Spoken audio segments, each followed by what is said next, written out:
তাকিয়ে একটা গভীর প্রশ্নের উত্তর খুঁজেছে। এই বিশাল মহাবিশ্বে কি আমরা একা? মহাবিশ্বের বিশালতার কথা ভাবলেই অন্য কোথাও প্রাণের অস্তিত্ব থাকার সম্ভাবনার কথা মাথায় আসে। এই কৌতূহলী বিজ্ঞানীদের অনুপ্রাণিত করেছে পৃথিবীর বাইরে প্রাণের সন্ধানে আরও শক্তিশালী টেলিস্কোপ এবং অত্যাধুনিক যন্ত্রপাতি তৈরি করতে। এরকমই এক অনুসন্ধানের ফলে লিও নক্ষত্রপুঞ্জে, পৃথিবী থেকে 124 আলোকবর্ষ দূরে, K2-18b নামক এক্সোপ্ল্যানেটের সন্ধান পাওয়া গেছে, যা আবার সেই চিরন্তন প্রশ্নটিকে সামনে নিয়ে এসেছে। এই এক্সোপ্ল্যানেটটি তার নক্ষত্রের বাসযোগ্য অঞ্চলে অবস্থিত, যেখানে তাপমাত্রা তরল পানির অস্তিত্বের জন্য উপযুক্ত। এই নক্ষত্রটি আমাদের সূর্যের তুলনায় ছোট এবং ঠান্ডা, একটা লাল বামন নক্ষত্র। 2015 সালে নাসার কেপলার স্পেস টেলিস্কোপ দ্বারা প্রথম শনাক্ত করা K2-18b কে সুপার 8 বা মিনি নেপচুন হিসাবে শ্রেণীবদ্ধ করা হয়েছে, যার ব্যাসার্ধ পৃথিবীর ব্যাসার্ধের প্রায় 2.6 গুণ এবং ভর প্রায় 8.6 গুণ বেশি। এর আকার এবং ভর থেকে ধারণা করা হচ্ছে যে K2-18b সম্ভবত একটি ঘন বায়ুমণ্ডল সহ একটি গ্যাসীয় গ্রহ, যা আমাদের পাথুরে গ্রহ থেকে একেবারেই আলাদা করে তোলে। 2019 সালে হাবল স্পেস টেলিস্কোপ ব্যবহার করে জ্যোতির্বিজ্ঞানীরা এক যুগান্তকারী আবিষ্কার করেন K2-18b এর বায়ুমণ্ডলে জলীয় বাষ্পের উপস্থিতি। এই আবিষ্কারই প্রথমবারের মতো কোন বাসযোগ্য অঞ্চলে অবস্থিত এক্সোপ্ল্যানেটের বায়ুমণ্ডলে জলীয় বাষ্পের সন্ধান দেয়, যা সেখানে প্রাণ থাকার সম্ভাবনার এক গুরুত্বপূর্ণ সূচক। K2-18b এর বায়ুমণ্ডলে জলীয় বাষ্পের সন্ধান পাওয়া শুধুমাত্র শুরু। পরবর্তী বিশ্লেষণে ডাইমিথাইল সালফাইড (DMS) এবং ডাইমিথাইল ডাইসালফাইড (DMDS) সহ কিছু রহস্যময়ী রাসায়নিকের উপস্থিতি পাওয়া গেছে।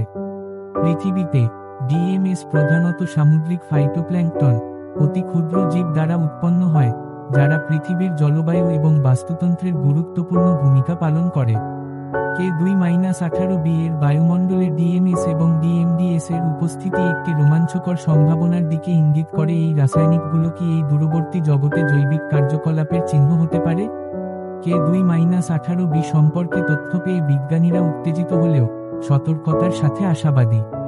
DMS এবং DMDS এর উপস্থিতি, যদিও কৌতূহলোদ্দীপক, তবুও সেখানে প্রাণের অস্তিত্ব নিশ্চিত করে না।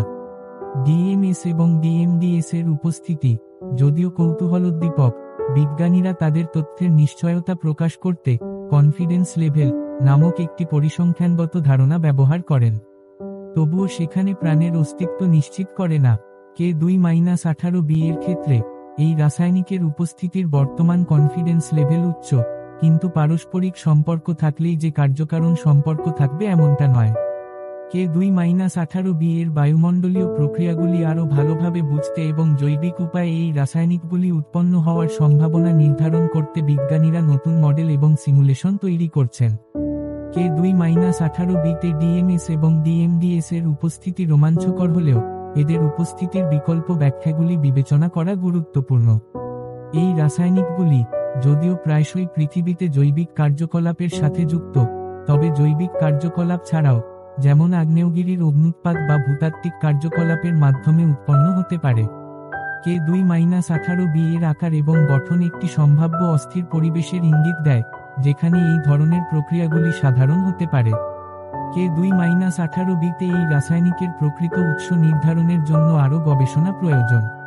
তথ্যগুলি সাবধানে বিশ্লেষণ করে এবং সমস্ত সম্ভাব্য ব্যাখ্যা অন্বেষণ করে, বিজ্ঞানীরা K2-18b এর বায়ুমণ্ডল এবং সেখানে প্রাণ ধারণের সম্ভাবনা সম্পর্কে পরিপূর্ণ ধারণা লাভ করতে চান। K2-18b এবং এর রহস্যময়ী রাসায়নিকের আবিষ্কার, পৃথিবীর বাইরে প্রাণের সন্ধানে এক গুরুত্বপূর্ণ আবিষ্কার। বিজ্ঞানী এবং সাধারণ মানুষ সবার মনে মহাকাশ অন্বেষণ এবং এর রহস্য উন্মোচনের আকাঙ্ক্ষা জাগিয়ে তুলেছে। 2021 সালে উৎক্ষেপিত James Webb Space Telescope K2-18b এর মতো এক্সোপ্ল্যানেট সম্পর্কে আমাদের বোঝাপড়ায় আমূল পরিবর্তন আনবে বলে প্রতিশ্রুতি দিয়েছে।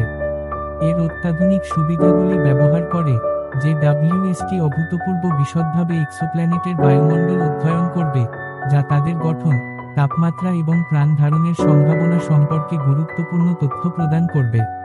পৃথিবীর বাইরে প্রাণের সন্ধান একটি চলমান যাত্রা, যা প্রত্যাহ্বান এবং অনিশ্চয়তায় ভরা, কিন্তু সাথে সাথে এমন কিছু যুগান্তকারী আবিষ্কারের সম্ভাবনা রেখেছে যা মহাবিশ্ব এবং তার মধ্যে আমাদের স্থান সম্পর্কে আমাদের বোঝাপড়াকে নতুনভাবে গড়ে তুলতে পারে। আর ভিডিওটি ভালো লাগলে লাইক দিন, বন্ধুদের সাথে শেয়ার করুন, আর এরকম আরও ভিডিও পেতে সাবস্ক্রাইব করুন। দেখার জন্য ধন্যবাদ। আবার দেখা হবে পরের ভিডিওতে।